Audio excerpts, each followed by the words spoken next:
Di sini terdapat rincian detailnya, serta verifikasi surat keterangan dari rumah sakit pemerintah atau Assalamualaikum warahmatullahi wabarakatuh. Selamat datang di Irfan Hikmatyar Channel. Di video kali ini, kita akan membahas formasi CPNS 2023 untuk Mahkamah Agung. Sebelum lanjut, jangan lupa klik like dan tekan tombol subscribe serta loncengnya biar nggak ketinggalan update informasi mengenai rekrutmen CPNS 2023 berikutnya. Kemudian jangan lupa juga follow sosial medianya, serta buat Anda yang ingin bergabung dengan grup Telegramnya, bisa klik tautan di bawah ini di s.id/pejuangasn. Baik, kita langsung saja simak videonya. Baik, ini dia formasi CPNS Mahkamah Agung tahun 2023 ya. Dan formasi ini merupakan formasi resmi yang bersumber dari Kep Menpan RB nomor 544 tahun 2023 tentang penetapan kebutuhan aparatur sipil negara di lingkungan pemerintah pusat pada lampiran 35. Seperti ini capnya. Jadi cap seperti ini terdapat dua jenis. Yang pertama untuk penetapan kebutuhan pegawai aparatur sipil negara di lingkungan pemerintahan pusat, dan yang satu lagi untuk pemerintahan di daerah. Dan pada dokumen ini terdapat lampiran untuk CPNS Mahkamah Agung ya, yang mana lampirannya nomor 35. Di sini terdapat rincian detailnya. Kita lihat dulu rincian yang umumnya. Ini adalah hasil rangkuman dari yang tadi ya. Total kalau dijumlah ini lebih dari 1.600 formasi yang tersedia, dan ini untuk CPNS ya, tidak ada P3K-nya. Terdapat dua formasi di sini. Yang pertama ada ahli pertama untuk Pranata Peradilan, yang mana untuk kualifikasi pendidikannya itu ada S1 Hukum, S1 Ilmu Hukum, S1 Hukum Islam, serta S1 Syariah.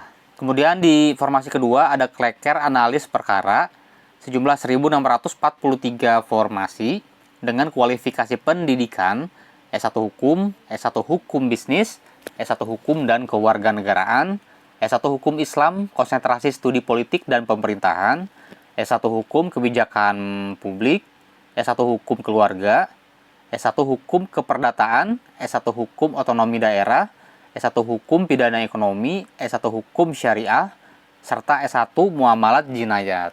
Jadi ini dia dua formasi untuk CPNS Mahkamah Agung di tahun 2023. Karena Mahkamah Agung merupakan institusi hukum, jelas ya untuk kualifikasi pendidikannya di sini adalah kualifikasi untuk jurusan atau lulusan dari sarjana hukum.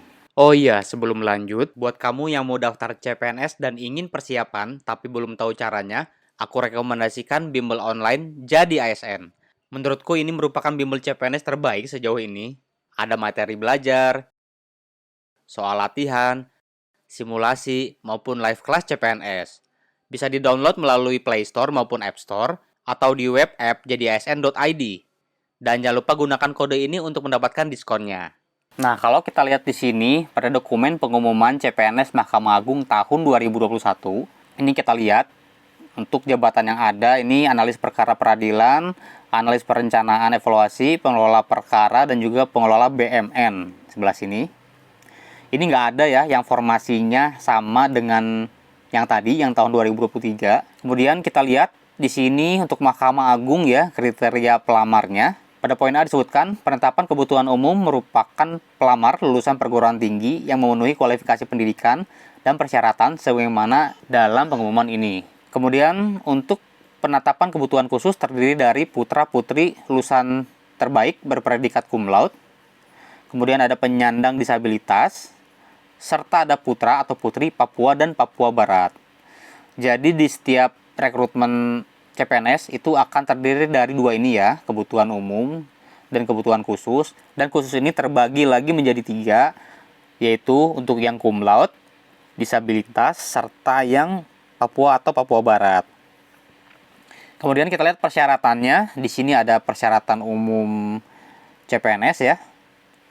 Sampai poin 7 ini adalah persyaratan umum CPNS. Di sini tidak akan kita bahas lagi lebih dalam. Kita lihat persyaratan yang spesifik untuk Mahkamah Agung. Nah, di poin 8 di sini disebutkan bersedia ditempatkan di Mahkamah Agung dan 4 lingkungan badan peradilan yang berada di bawahnya di seluruh wilayah Indonesia. Jadi buat Anda yang mendaftar CPNS, sudah pasti ya harus bersedia ditempatkan di seluruh wilayah Indonesia. Kemudian untuk jenis pelamarnya, pelamar merupakan lulusan A. Jenis penetapan kebutuhan umum, penetapan kebutuhan khusus, yang mana berasal dari perguruan tinggi, dalam negeri, sarjana atau S1, dan diploma 3 dari perguruan tinggi dan atau program studi yang terakreditasi BAN PT pada saat kelulusan dengan IPK paling rendah 2,5 pada skala 4. Kemudian perguruan tinggi yang berasal dari luar negeri, S1, D3 dengan ijazah dan transkrip nilai yang telah disetarakan oleh Kemendikbud atau Kemenak dengan IPK paling rendah 2,75. Kemudian jenis penetapan kebutuhan cum laude adalah untuk sarjana atau S1 yang berasal dari perguruan tinggi dalam negeri dan program studi terakreditasi A atau unggul dari Badan Akreditasi Nasional atau BAN PT pada saat kelulusan dan dibuktikan dengan pujian cum laude pada ijazah atau transkrip nilai. Kemudian untuk yang cum laude di poin 2 adalah sarjana S1 yang berasal dari perguruan tinggi luar negeri yang telah memiliki surat keputusan penyataan ijazah dan surat keterangan yang menyatakan predikat kelulusan setara dengan pujian atau cum laude. Kemudian usia paling rendah pada saat mendaftar adalah 18 sampai 35 tahun. Kemudian bagi pelamar jabatan analis perkara peradilan wajib memiliki sertifikat Test of English atau TOEFL dengan skor paling rendah 450 atau IELTS paling rendah 5. Nah, ini nggak tahu ya apakah di CPNS tahun ini diperlukan TOEFL. Kemudian bersedia mengabdi pada Mahkamah Agung dan tidak mengajukan pindah ke instansi lain dengan alasan pribadi paling singkat 10 tahun sejak diangkat PNS. Kemudian untuk tata cara pendaftarannya ini nggak kita bahas karena mungkin berbeda ya. Kemudian untuk dokumen persyaratan lamarannya, pelamar wajib mengunggah persyaratan scan dokumen asli dan berwarna pada halaman SSC ASN BKN serta memastikan seluruh dokumen yang diunggah dapat dibuka dalam arti filenya nggak rusak dan bisa terbaca dengan jelas dengan ketentuan sebagai berikut. Ini bisa dilihat sendiri ya sama teman-teman ya persyaratannya. Pastikan filenya berformat PDF dan untuk yang cum laude ini bisa dilihat sendiri juga persyaratannya. Untuk yang disabilitas juga ini bisa dilihat sendiri persyaratannya. Ini dan yang ini untuk yang Papua Barat.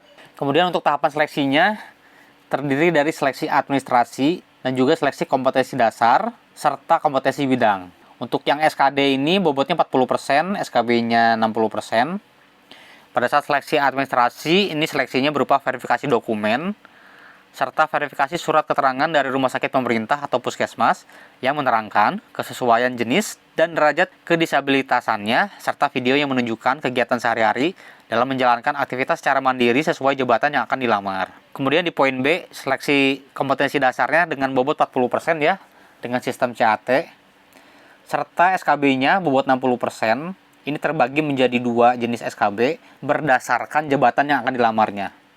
Ini nggak tahu ya untuk yang di tahun ini seperti apa. Dan ini kita lihat sebagai gambarannya. Yang pertama ada CAT dengan bobot 50%. Kemudian wawancara dengan bobot 30%. Serta bahasa Inggris dengan bobot 20%.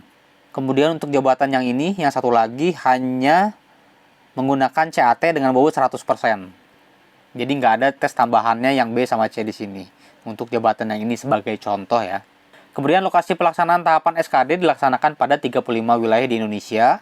Itu dia pembahasan mengenai rekrutmen CPNS tahun 2023 pada instansi Mahkamah Agung. Semoga bisa menjadi gambaran buat teman-teman semua untuk mempersiapkan diri agar bisa lolos di Mahkamah Agung di tahun ini. Kalau Anda suka video ini, jangan lupa klik like dan tekan tombol subscribe serta loncengnya biar nggak ketinggalan update informasi mengenai rekrutmen CPNS 2023. Sampai jumpa di video berikutnya. Wassalamualaikum warahmatullahi wabarakatuh.